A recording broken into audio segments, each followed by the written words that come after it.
Hi, you're on the Bible Forum. I'm Warren Sprouse.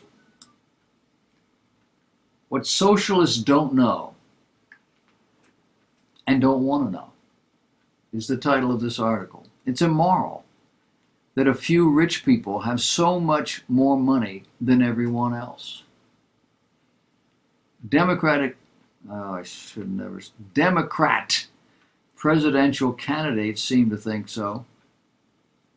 And you have to ask yourself the question, where'd they get this idea?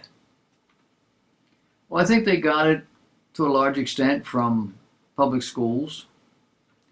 They got it from parents, from television, from social media. But it also grows from our basic selfism. The I, the me, the my. You see, they believe wealthy people somehow had an unfair advantage to start. Otherwise, I would be wealthy.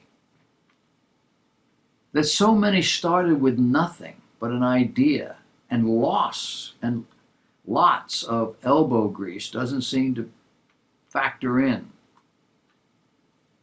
Yaron Brook of the Ayn Rand Institute says this is lunacy.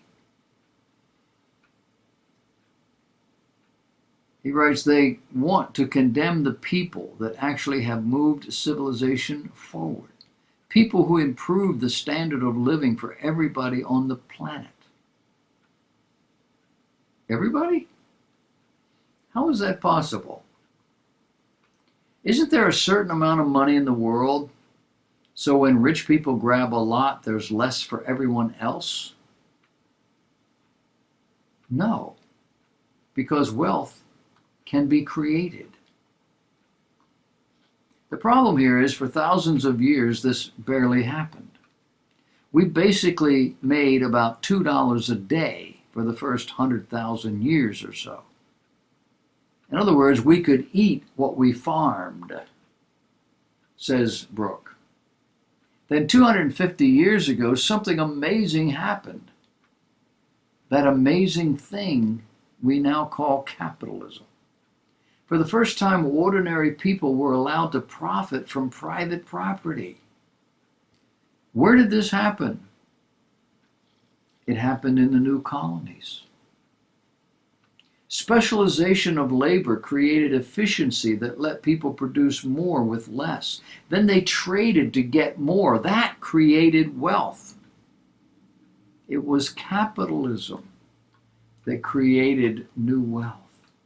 We got much, much, much richer, explains Brock. We got electricity, running water, things we all take for granted today, but we didn't have 150 years ago. And yes, some people complained about inequality, but everybody got richer. Even the poor got richer, much richer. And that's the key point.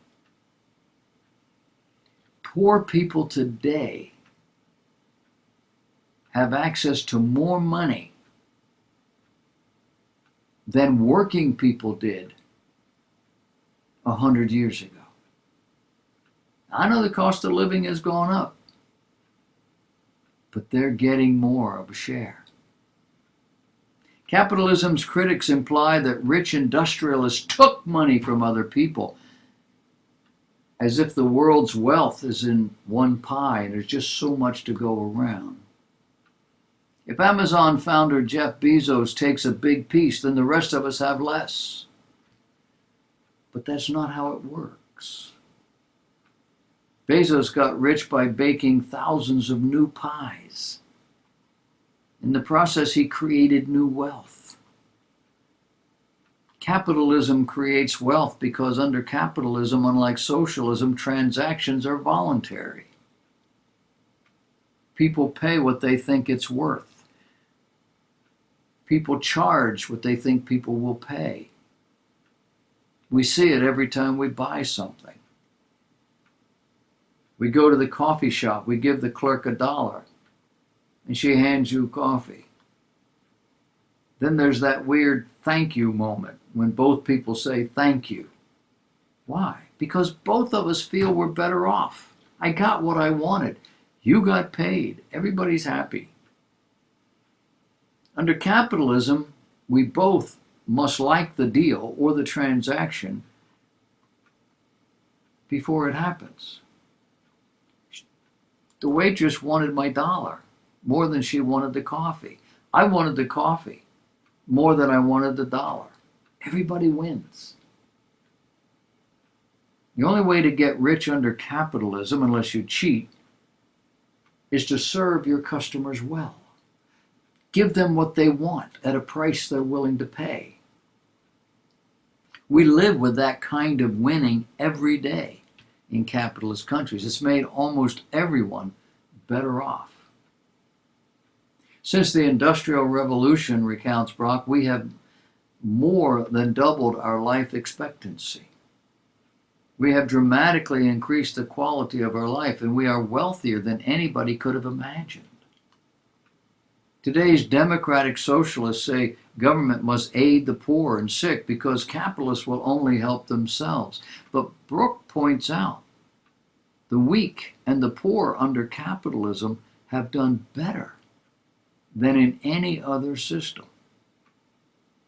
Capitalism, he concludes, is a fantastic system that is fundamentally moral because it allows individuals to pursue their own happiness. Your pursuit of your own well-being, a virtue in and of itself, also helps the world be a better world. The virtues of capitalism.